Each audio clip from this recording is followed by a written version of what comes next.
Hey there! Welcome to the third and final installation of my collaboration on the rowing series with Lesley Logan Pilates. Lesley is also the owner of Profitable Pilates, and I will include our two previous collabs on rowing number 5 and 6, Shave and Hug, and also rowing number 3 and 4, from the chest and from the hip. I'll put the links to those videos in the description box below. And here we are today. We're going to talk about the first two exercises in the rowing series. These two exercises you usually learn after you've already learned the other rowing exercises in the series. So just to reiterate, the rowing series has 6 exercises. Rowing number 1, into the sternum, you face this way. Rowing number 2, 90 degrees, you face this way. And then you'll turn around for rowing number 3, 4, 5, and 6. From the chest, from the hip, shave, and hug. And you learn them in reverse order because the choreography and the coordination of the exercises is much more involved at the top. Rowing number 1 and number 2 have it's a longer exercise, there's a lot more parts to the exercise and requires more proficiency and more coordination. So usually those two are saved for a little bit later. And shave and hug are pretty straightforward. The back's in the same shape the whole time. There's really one action of the extremity in one direction. You have a little bit more complication as you get to 3 and 4 because it lasts a little longer. You have a different body shape in each one. So today we're going to look at number 1 and number 2. And presumably you've just done your footwork, your 100, your overhead, your coordination, you've sat up and you've turned around. So by that time, the foot bar is down, there's one spring on in the middle, the headpiece is down, and you end up with your legs like this, facing the back of the reformer. The place that you're gonna sit, you're gonna leave a little space between you and the end of the mat, because the first action you're gonna do is gonna be placing your lower back on that little spot, and you don't want to be on the edge of the carriage and fall off. And you'll have your handles, and you're going to start. These are kind of particular. That's another reason why they are added last. Each one starts in slightly a different place and position. So for rowing number 1, you're going to hold your handles just like you had let's try that again. You're going to hold your handles just like you were rowing a boat. If you had oars, you would kind of put your oar in the water like that. So you're just going to hold your oars together like this. And the carriage is in, the strap is taut, and I'm sitting tall. Wherever that has to happen is where you'll be. If my arms were longer, they might be a little further away from me, and the strap would be tighter somewhere else. In this moment, in one motion, you're going to sit up tall and scoop and pull into your sternum. And if you aim kind of toward your sternum, the straps should not get caught on the shoulder rests, maybe. But if they do, you'll just take them off. And then you're going to hold your shape and reach your arms out to the side. At the same time, you're going to bring your head toward your knees and your hands toward your tailbone. Make sure they go very low. You're going to lift your back up to lift your arms up. And then you're going to control the carriage by pulling your stomach in, which will reach your arms forward. Try not to get too excited about this stretch right here, although it is nice. Let's do it again. So in one motion, lift and scoop, and open, and dive forward and reach to the tailbone. Lift the back to lift the arm, scoop the belly, and reach forward. Let's do it one more time, and I'll show you what happens if you do it badly. So you're going to go back, open. The pitfall here is that as you're making this circle of your arms, the arm likes to overwork. So if the arm does it, the carriage crashes in because your stomach left the building.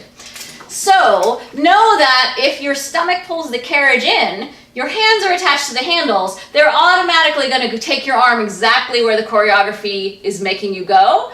But this is where the exercise is and not in the arms. So let's do one more without banging the carriage. Lift and scoop and open.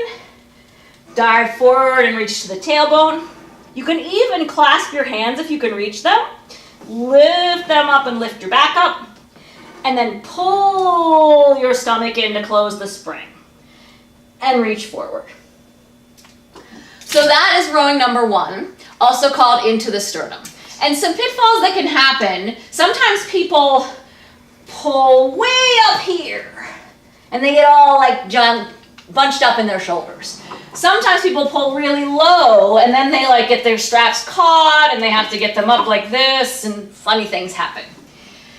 And then I'll tell you my pet peeve in this exercise. It actually happens in the second exercise too, but let's talk about it now. So this part happens, and then there's a cheat that happens where people bend their arms and take their hands higher. And if you do that, you really miss the benefit of a straight arm, hands together, which gives you a nice stretch across the front of either your chest or your shoulders. And most people need that stretch, and so often the body chooses to avoid it. Let's take a look at it as we look at the second rowing exercise.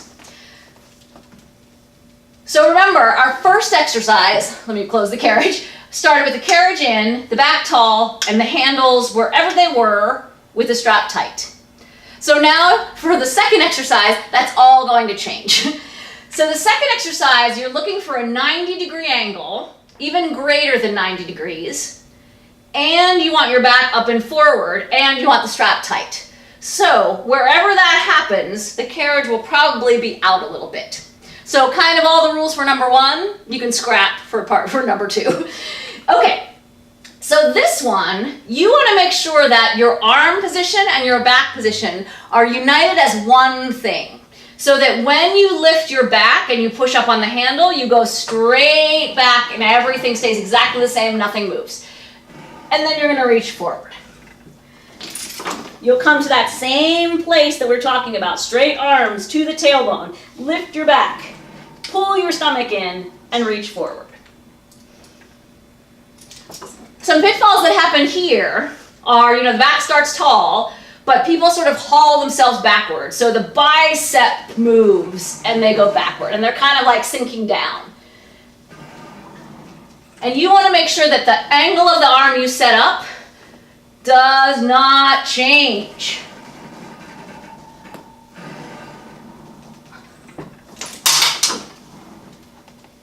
Lift, stomach in, and reach forward. Another pitfall that you'll see is and it's really just a refining of each moment of choreography. I'm not a big fan of using that word, but this exercise, 1 and 2, rowing 1 and 2, they have many parts to them. Your body changes position a lot, so getting people to be proficient in each aspect of the exercise takes a little bit of time.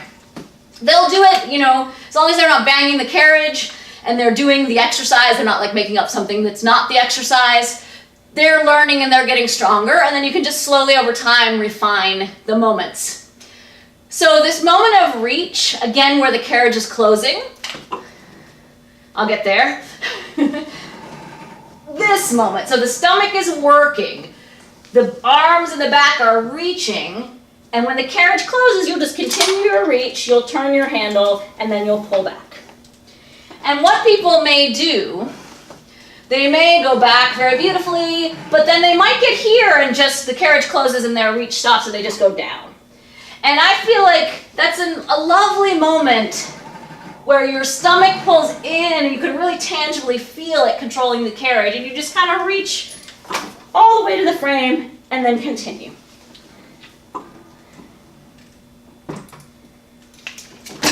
So that's rowing 1 and 2. And there's a little, a different variation of stretch you can give yourself, which I like to do sometimes, and I'll show you that as well. I've done a little bit of it already. When we learn the exercises, the hands just come to the tailbone, they lift, and they go around. But if you need it, if you're tight in your shoulders or across your chest, tight in your back, if you're a man that needs a big, nice shoulder stretch, there's some things you can do. You can clasp one hand with the other, and keeping the arm, pushing the strap away, keeping the arm straight, lifting your back up off your legs, you can get a nice stretch of your back and stretch of your shoulders. And you can do it in the first one as well. And if you like that stretch and you need it, you could hold one hand with the other hand on the first exercise.